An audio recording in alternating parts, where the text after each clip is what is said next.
Les l'homme ouais, les bails ouais, pour olna high, yonga mesai. Bienvenue une fois de plus dans l'univers de Mbok Bassa. Aujourd'hui, nous allons continuer avec notre enseignement sur la donation des noms à l'origine selon le Mbok Bassa. Nous avons dit dernièrement que nos ancêtres, avant de donner un nom à une chose, ils vérifiaient la chose, ils étudiaient la chose, ils observaient le fonctionnement de la chose pour connaître la nature même de la chose, et c'est à partir de cela qu'ils donnaient un nom. Ce qui nous a amené à comprendre que le nom a deux fonctions. Une fonction indicative, c'est-à-dire le nom nous indique, nous renvoie à une chose quand nous entendons le mot prononcé. Alors, nous avons aussi vu que le nom a aussi une fonction explicative, c'est-à-dire elle nous explique ce que c'est que la chose. Et c'est dans ce sens que dans notre précédente vidéo, nous avons parlé de l'eau qui est Malip chez les Bassa. Et aujourd'hui, nous allons continuer, tel que nous l'avons annoncé, avec le mot Libi, c'est-à-dire le mariage. Nos ancêtres ont donné le nom Libi au mariage. Que veut dire Libi? Qu'est-ce que cela nous enseigne sur le mariage? Restez plongés dans l'univers du Mbok Bassa. Les l'homme ouais, les bails ouais. Alors, nos ancêtres à l'origine ont donné le nom Libi au mariage. Qu'est-ce que c'est que Libi? Libi, dès que nous entendons ce nom, ça nous renvoie directement au mariage, à quelqu'un qui prend une épouse.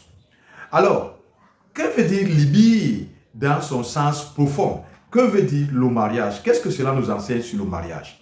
Alors, dans ce cas, nous entrons dans l'étymologie du mot Libi. Libi est composé de deux mots. Il y a li qui veut dire l'article et bi qui veut dire poser. Donc, Libi veut dire la pose. C'est pour cela que quand on dit Libi, ça nous renvoie au mariage, ça nous renvoie à quelqu'un qui a épousé une femme. Mais Libi veut dire que vous êtes en train de faire une pause. Quand on épouse une femme, les ancêtres ont dit ami-moi. Alors, que veut dire ami-moi?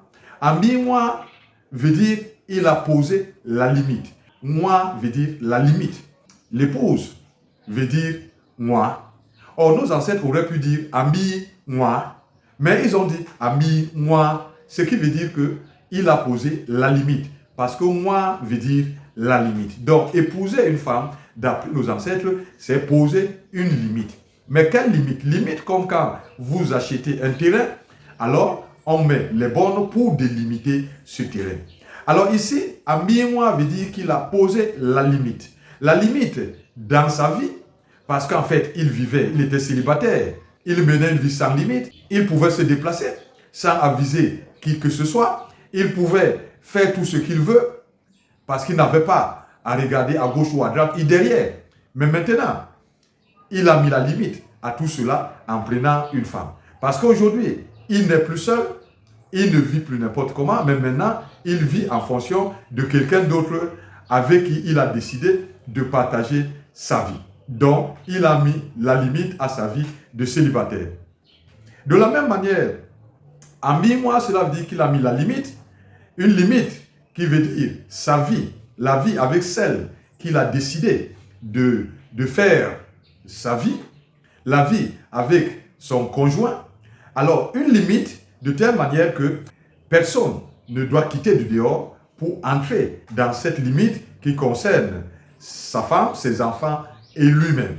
Même sa belle famille, qui que ce soit n'a le droit d'y entrer, même pas sa famille, sans son autorisation. Parce que maintenant, quand il a délimité, tout est fonction de sa décision, de son initiative, de sa permission, de l'autorisation qu'il peut donner à tous ceux qui aimeraient entrer dans qui aimeraient dépasser pour entrer dans la limite qu'il a posée, dans la barrière qu'il a mise. Le Mbok Bassa nous enseigne aussi que Libi veut dire quelque chose que le chef de la maison met à l'abri des regards ce qui nous enseigne que le libi, le mariage, la vie du mariage, c'est pas quelque chose qu'on expose, c'est quelque chose qu'on met à l'abri, n'est-ce pas, du regard des autres. Cela veut dire que dans le mariage, ce qui doit ressortir ne doit être que ce que le chef ou bien les deux conjoints dans le mariage ont décidé de mettre au dehors, de mettre à la disposition de ceux qui ne font pas partie de cette limite. Voilà en quelque sorte ce que veut dire le mariage selon nos ancêtres, et c'est pour cela qu'ils ont donné le nom libi au mariage. Cela veut dire que quand j'entends le mot libi, cela me renvoie à tout cela. Pour celui, bien sûr, qui est un sage, qui connaît et qui comprend, n'est-ce pas, ce que veut dire la fonction explicative d'un mot. Sinon, on se limiterait juste à la fonction indicative qui renvoie le mariage. Et c'est pour cela qu'aujourd'hui, beaucoup de personnes s'engagent dans le mariage parce qu'ils pensent que le mariage, c'est juste de prendre une femme qui va nous faire des enfants, ou bien une pseudo-bonne qui va s'occuper de la maison, de la bouffe et tout ce que ça comporte. Maintenant, le mariage, c'est plus que cela. Et c'est pour cela que cet enseignement sur le mariage devait être donné à tous ceux-là qui aimeraient se lancer dans cette initiative qui est le mariage. Parce qu'aujourd'hui, on ne sait plus ce que c'est que le mariage, qu'on s'y engage sans le savoir parce qu'on pense que c'est juste vivre avec quelqu'un. Mais non, le mariage, c'est plus profond que cela. Et nous pouvons en parler autant sans jamais nous arrêter. Mais ce que nous présentons ici, c'est juste une indication pour comprendre ce qu'un nom peut nous apprendre de plus profond. Parce que dans le mariage, il y a ce qu'on appelle l'ikil. Parce que quand on veut aller chercher une femme, on dit « menkel len likil ». Alors, que veut dire « menkel len likil » Ce mot « likil » renvoie à aller chercher, à épouser une femme. Mais ce mot aussi, likil, nous enseigne aussi sur beaucoup de choses dans sa profondeur. Qu'est-ce que c'est que le likil? C'est ce que nous verrons prochainement. En attendant, restez plongés dans l'univers de Mbok Bassa. Hilolombi akonde sayap bibawasona.